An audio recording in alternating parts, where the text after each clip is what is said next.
What is going on, everybody? Mach 389 here with another video on RS4 2.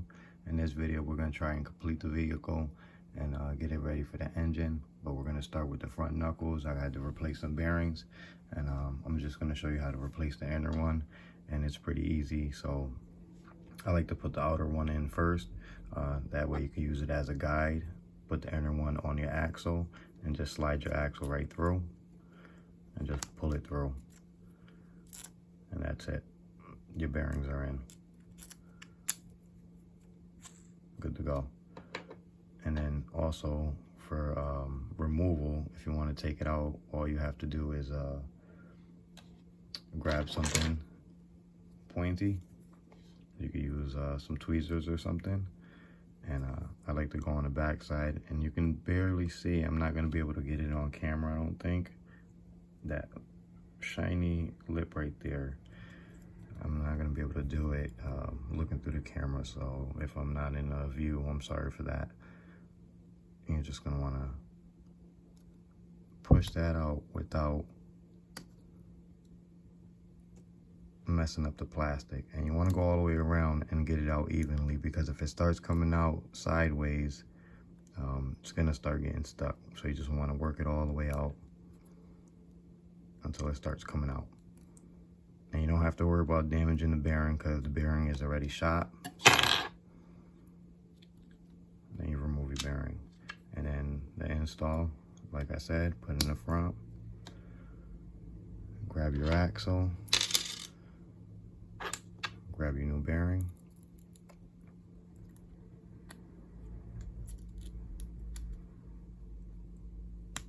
and that's it. That one's in there as well. So, oops, well, that's done. And now we're gonna put the rack and pinion in and the belt. So for this, we're just gonna slide the belt in between the rack. Let me just get these out of the way. So we're gonna slide the belt in between the rack. The rack is gonna sit like this, and it's gonna bolt in here and here. All right, so after you get your belt on and you get your rack and pinion on, we're gonna move on to the knuckle and to the C-hubs. But before we get into it, we're gonna go over a couple of things. You wanna grab your C-hubs. If you don't know the history of your vehicle, or if your vehicle has been in a wreck and you put it together but you're unsure of your C-hubs, you wanna make sure that they're a matching pair. As you can see, there's a left and a right, but there's also a number at the bottom, and these are gonna be a 10.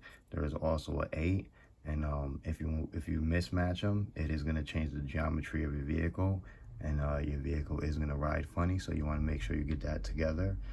Also, these are numbered, by the way. They're not, they don't tell you left or right, but if you don't know, 1 is gonna be your right, is gonna go with your right C-hub, and 2, the 2 is gonna go with your left C-hub.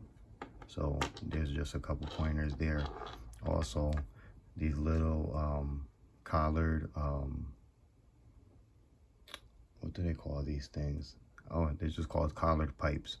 All right, so these collared pipes, you want to make sure that you have these, because this is what's going to give you some good smooth steering. And you want to make sure that you have them on the inside of your C-hubs, one at the bottom, but you also want to have one at the top as well. So make sure, whoops, and they fall right out. So make sure that you don't lose these, because a lot of the times people get into accidents and those fall out, and they're never replaced, and then we wonder why our steering is so sloppy. So you definitely want to make sure that you have those in. Let me get this together, and then we'll move on to the next step. Just before you move on to the next step, just do a quick check. Grab your C-hub from the back and just make sure it's moving nice and freely. Just make sure they're both moving nice and free. Also, you're going to want to use the outer hole. You're going to want to use the one down here in the corner by the cap head screw. And that's about it for this. And the same thing for the opposite side. We're going to move on to the next step now. Alright guys, so I jumped ahead a little and I actually got this assembled. I just have to pop in 2 more E-clips. The reason I assembled it is because for some reason I misplaced all the original E-clips, so I had to steal them off of the RS4 III. By the way, arms, C-hubs, and knuckles can be transferred between RS4 III and RS4 II, so they are cross compatible, just so you know. I found this in my thing of kits. I was going to use the original purple one, but this is an original HPI black one, so I'm going to pop that one on. It'll suit it better, and I just have to pop them in. So to put these on, all you have to do is pop the rod in and then put the E-clip, and then your knuckle and hub is on each side, and then the same thing to put them onto this bottom bulkhead.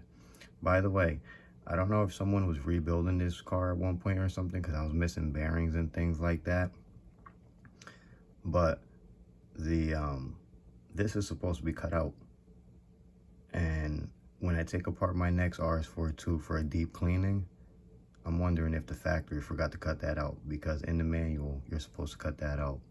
So I'm gonna cut that out. I'm gonna pop these E-clips on, and then we'll move on to the next step. Alright, so now after you're done assembling your front end, you want to take your bumper, just slide your bumper right in there and just push down. If you want to see your bumper is actually directional, there's a little slot here, and you want to just fit it right into that groove. Just push down, your holes are going to line up, and you should be good there. I already cut off that little piece I told you I was going to cut off, because that's how the factory said to do it. Now you're actually ready to sit your diff up here, and your diff is going to sit just like that. But you're not going to be able to really put it on until we get it on the vehicle. And for the vehicle, we're going to use 1, 2, 3, 4, and these 2 holes right here are going to be your guide pins for your bottom of your front suspension or your front bulkhead. So I'm gonna put that on, and then I'll get back to you guys and we'll see what it looks like. Alright guys, so let's finish this up. I had to take a break last night. Things got away from me. I was starting to get aggravated. If you're getting aggravated with your vehicle and it ain't going together the way you plan or the way it should go together, or you put something in backwards and you have to take a whole bunch of crap apart just to put it back together, just step away from it. Take a break for a little while. A lot of the times, if you keep going at it, you can break things. You know, being frustrated just isn't fun when you're trying to enjoy your hobby. So anyways, I broke this little E-clip right here, so I had to steal another one off of the RS4 III. I broke this one here, so I had to steal that one as well. And then I put I told you guys not to put these on wrong, and I still put them on backwards. I put them on the right C-hub, but I put them on upside down, and then I put them on the wrong side. So I had to take those off. So I had to take off the E-clips again to take off the C-hub, and then take this knuckle out, flip it over to put it back on, to put it on the other side, and vice versa, to put everything back together. One tip I will give you: when you put this together, they're going to want you to put everything together kind of as an assembly and put it on the vehicle. I wouldn't do that. I would do the bumper, this little plate here, the arms, and I guess we're going to just call this the bulkhead where the diff sits. I would put that together and then seat it down and then screw it in from the bottom, and then put your C-hubs in the correct side, and then figure out which knuckle goes to which side, put that together and put it in correctly. It'll just make things a lot easier instead of snapping all these things together and coming to find out you have to take everything back apart just to put it back together. So we're basically done here. This is all set. We're going to put this to the side for now, and then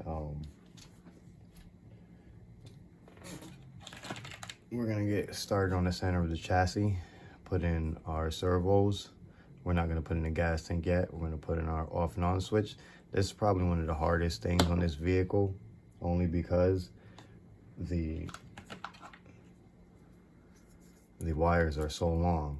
So you gotta figure out how you wanna route them, because as you can see, it goes in, and this is the way your servo is supposed to sit. So I'm thinking of just taping it down, but then it's supposed to come out of this little hole here.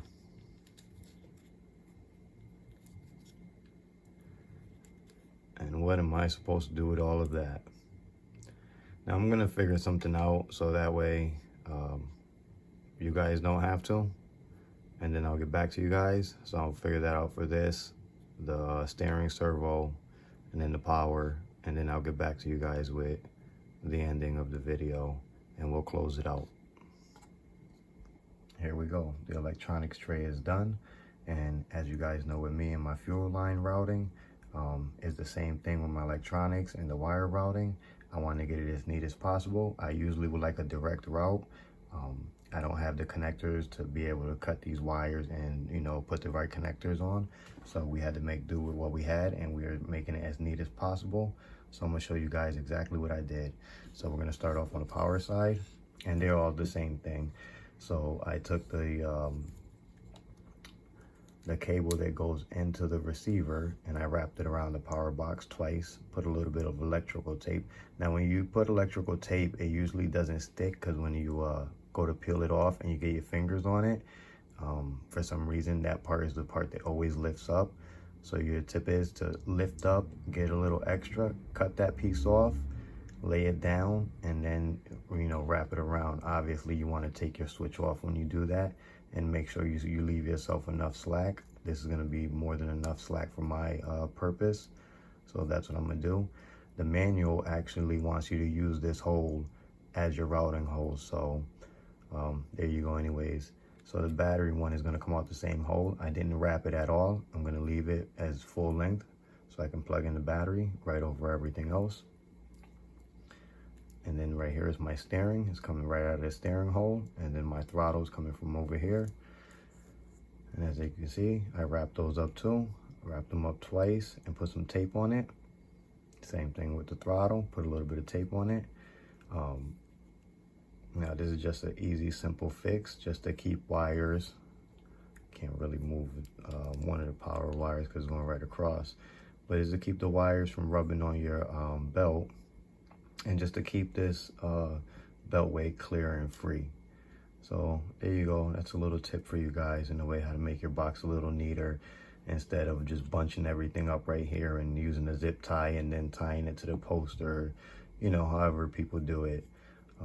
Try to neaten your ride up, you know, get your car as neat as possible. Like I said, let's get our cars together right. Let's put them together. Let's not have another episode of the RS43 where I'm thinking everything is set and then I go and crash the vehicle.